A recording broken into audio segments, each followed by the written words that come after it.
అవధూతలు ఎవరైనా అల్లా మాలిక్ అంటారా? అన్నారు. అయిపోయిందిగా.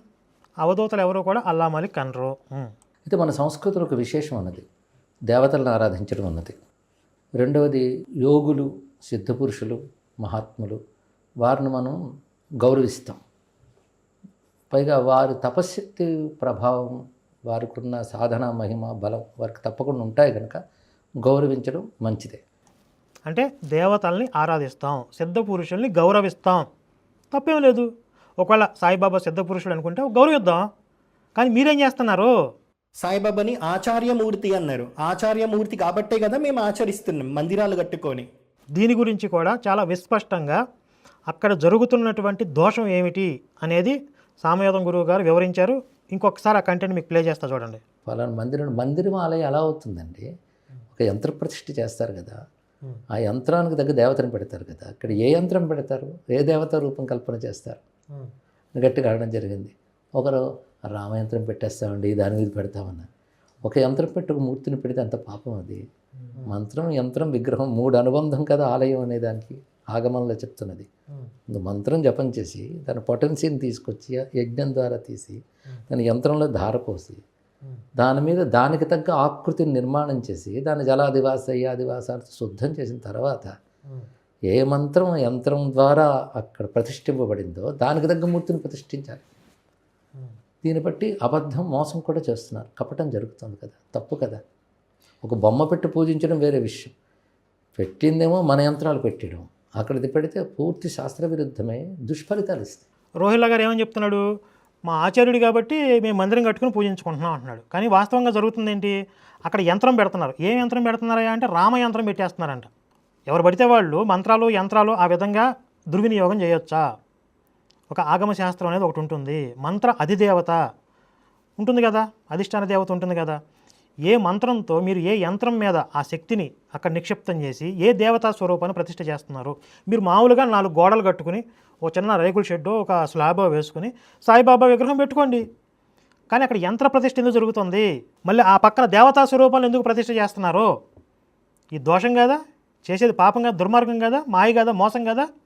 అక్కడికి వెళ్ళే వాళ్ళకి, హిందువులకి దుష్ఫలితాలు కలుగుతాయా లేదా? శాస్త్ర విరుద్ధమైంది కాదా ఇది? కలి ప్రభావంతో వచ్చింది కాదా ఇది?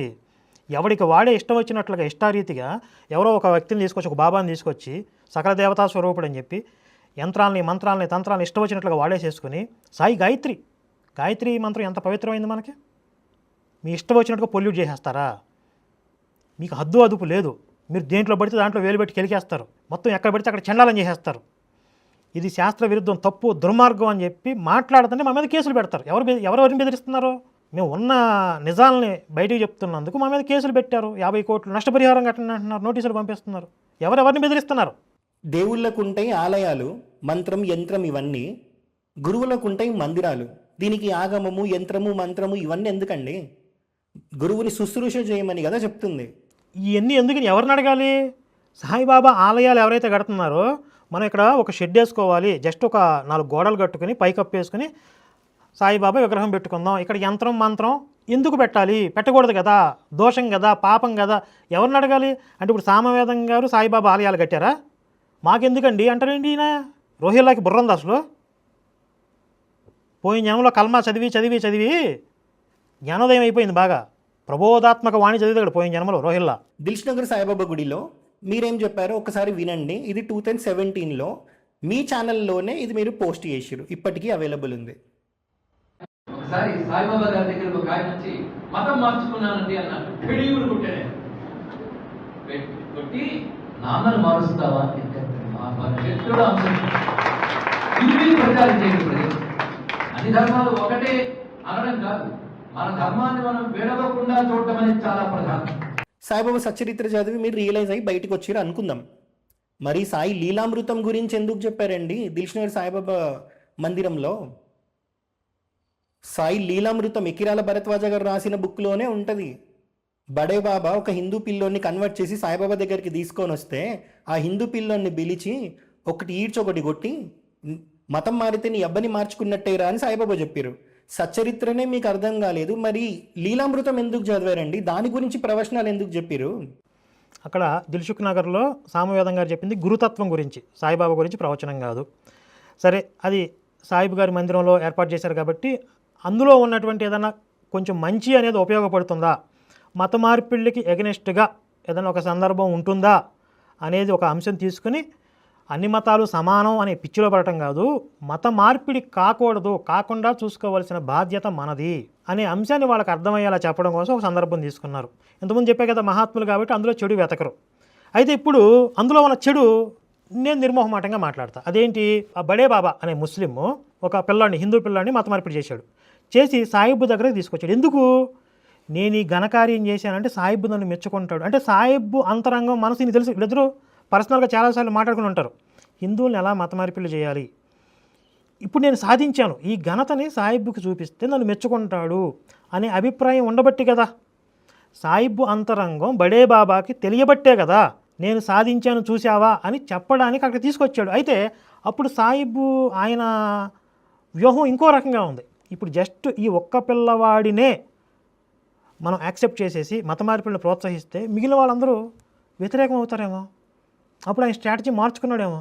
ఒకవేళ నిజంగా మత మార్పిడి జరగటం తప్పు అంటే చేసింది ఎవరు? బడే బాబా కదా. సాయిబ్ ఏం చేయాలి? ఫెడేయమని చెప్పి బడే బాబా చెంప మీద కొట్టాలి.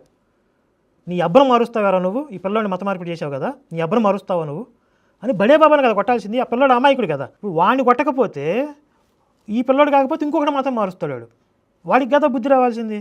కాబట్టి ఇక్కడ సాయిబు బడే బాబా వీళ్ళిద్దరూ కుమ్మక్కే. అక్కడ చుట్టూ 10 మంది ఉండి ఉంటారు, అందరూ గమనిస్తున్నారేమో. ఆ సిచ్యువేషన్ మంచిది కదని చెప్పి అక్కడ రివర్స్ నాటకం ఆడాడు సాయిబు గారు. ఆ సిచ్యువేషన్లో కూడా బడే బాబాని కొట్టలేదు. ఇప్పుడు మనకి సత్యర్థలో చూసుకుంటే జవహర్ అలీ కానీ, రోహిల్లా కానీ వీళ్ళందరూ కూడా అంటకాగారు సాయిబుతో. అంటే వీళ్ళ ఐడియాలజీ కలవకపోతే, వీళ్ళు ఒకటి కాకపోతే ఆ విధంగా జరిగిద్దా. విష్ణు సహస్రనామం గురించి కూడా చెప్పాడు కదా రోహిల్లా గారు. ఒక వ్యక్తి ఆయన పక్కన కూర్చొని రోజు విష్ణు సహస్రనామం చదువుకుంటున్నాడు. ఈ చదువుకునేటప్పుడు అంటే ఈయనకి, అమ్మ బాబు నాకు కడుపులో నొప్పి వచ్చేసింది, నాకు విరోచనం కావట్లేదు, వెళ్ళి బయట దిగి ముందుసురా అని చెప్పి ఆ వ్యక్తిని బయటికి పంపించి ఆ పుస్తకం కొట్టేశాడు. కొట్టేసి చదవటం చేతగాని ఇంకొక వ్యక్తికి ఇచ్చాడు.